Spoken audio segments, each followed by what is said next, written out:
로키의 정체가 드디어 밝혀졌습니다. 안녕하세요, 상디입니다.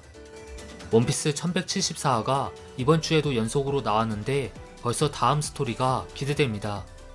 먼저 신거병 해적단의 활약으로 악몽리카를 제압하고 세계 정부의 배까지 파괴하는데 성공했으나 인질로 잡힌 아이들은 그대로 계속 걸어갔습니다. 결국 항구 끝을 향해 쭉 걸어갔고 아이들 앞에는 배의 파괴로 인해 생긴 바다 구름의 구멍, 즉 절벽에 떨어질 긴급 상황에 처합니다. 그리고 소머즈는 아이들이 죽어도 아랑곳하지 않습니다. 또다시 다른 거인족 아이들을 납치하면 괜찮다고 하는데요. 리플리와 거인족들은 아이들을 보호하기 위해 다급하게 그들을 쫓아갔고 아이들이 절벽에 그대로 추락하자 아이들을 껴안으며 끝까지 보호하려고 합니다. 부모의 심정이라면 그곳이 설령 지옥이라고 해도 같이 간다는 마인드인데요. 망할 세계정부 때문에 애꿎은 거인족 아이들과 그 부모들이 죽을 판입니다. 그런데 이때 로키가 기적적으로 나타나 아이들과 부모들을 모두 멋있게 구합니다. 더 놀라운 건 로키가 거대한 흑룡으로 변신한 건데요. 스포에 의하면 로키의 모습은 페어리테일에 나오는 아크놀로기아 같습니다. 이 아크놀로기아도 흑룡과 같은 형태이며 묵시록의 검은 용, 암흑의 날개와 같은 멋있는 이명을 가지고 있습니다. 그리고 흑룡으로 변한 로키의 덩치는 정말 어마어마하게 크다고 합니다. 거대한 루피가 로키의 머리 위에 있는 모습이 마치 모모의 머리 위에 있을 때와 비슷해 보일 정도라고 하는데요. 그만큼 로키의 드래곤 형태가 압도적으로 거대하다고 합니다. 마지막 장면, 흑룡 형태의 로키와 기어 피프스 상태의 루피, 그리고 로키의 머리 위에 다람쥐 형태의 라그니르까지 이 삼총사는 킬링엄의 악몽 괴물들을 공격할 준비를 합니다. 라그니르가 로키를 응원하는 동안 루피는 즐겁게 웃고 있었고 로키의 거대한 흑룡 형태는 킬링엄의 악몽 괴물들을 완전히 왜소해 보이게 만들 정도입니다. 참고로 로키는 더 이상 눈에 붕대를 감고 있지 않습니다. 그의 눈이 선명하고 날카로운 빛을 내며 번뜩이는데요. 게다가 로키가 움직이고 변신하는 것만으로도 엘바프 섬 전체가 요동칠 정도로 크다고 하네요.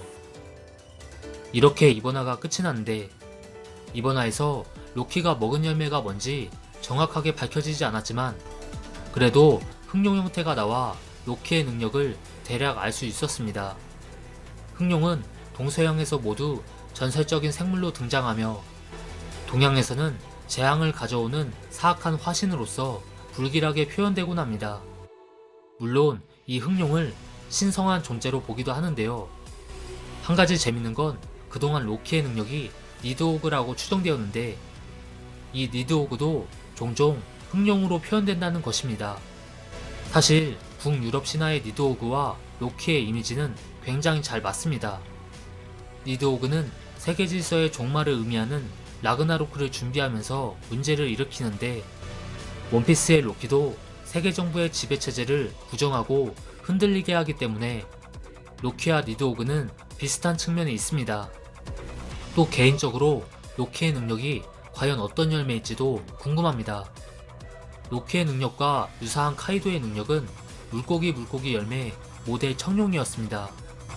이것은 잉어가 폭포를 역류해 하늘로 날아가 용이 되었다는 등용문 설화를 모티브로 한 건데요.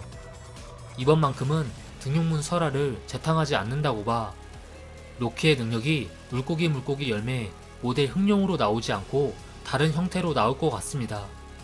그리고 이번에는 동물계 악마의 열매 용룡 열매가 주인공이 되었으면 합니다.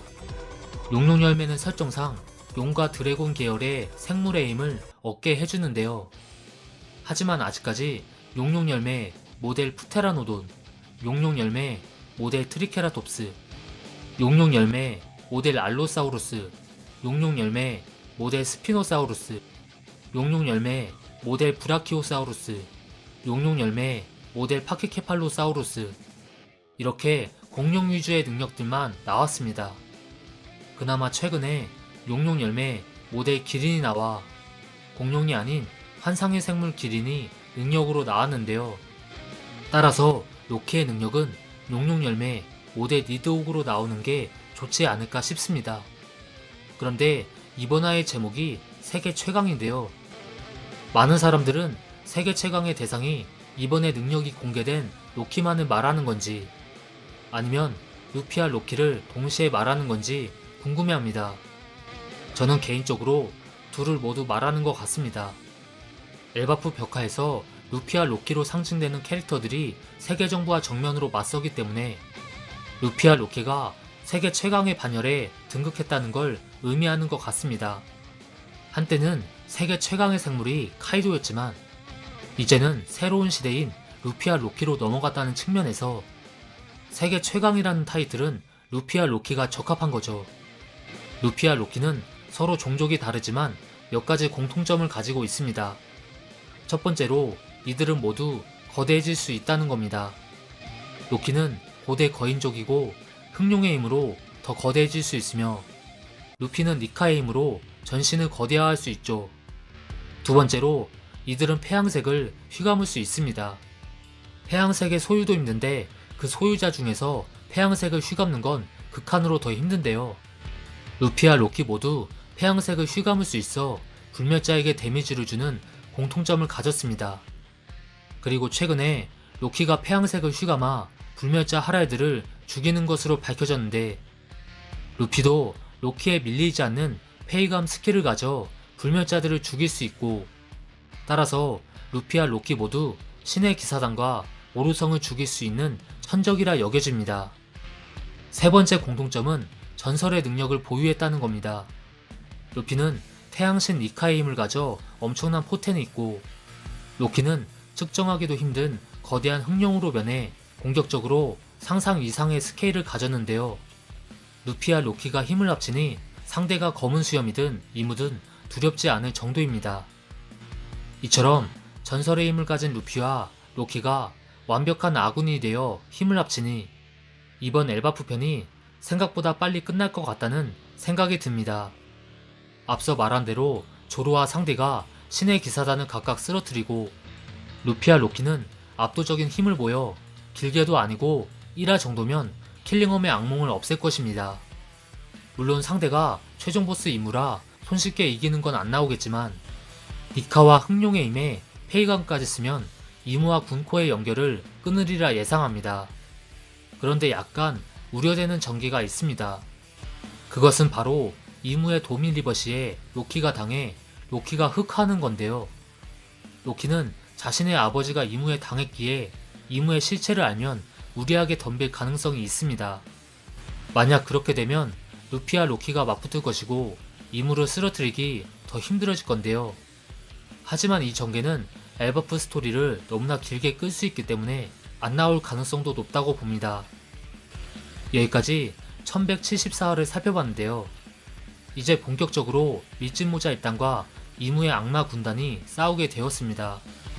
이무의 악마 군단이 엘바프를 불바다로 만들고 아이들을 죽이려는 천인 공노할 짓을 저지르고 있는데 루피와 로키 등이 제대로 반격을 내 참교육하면 좋겠습니다. 이제 세계 정부의 만행을 더 이상 눈감아주기가 힘들며 로키도 속 시원하게 이무를 무찔러 하랄드의 복수를 제대로 하면 좋겠네요. 여러분은 다음 화를 어떻게 예상하시나요? 댓글로 의견 남겨주시면 고맙겠습니다.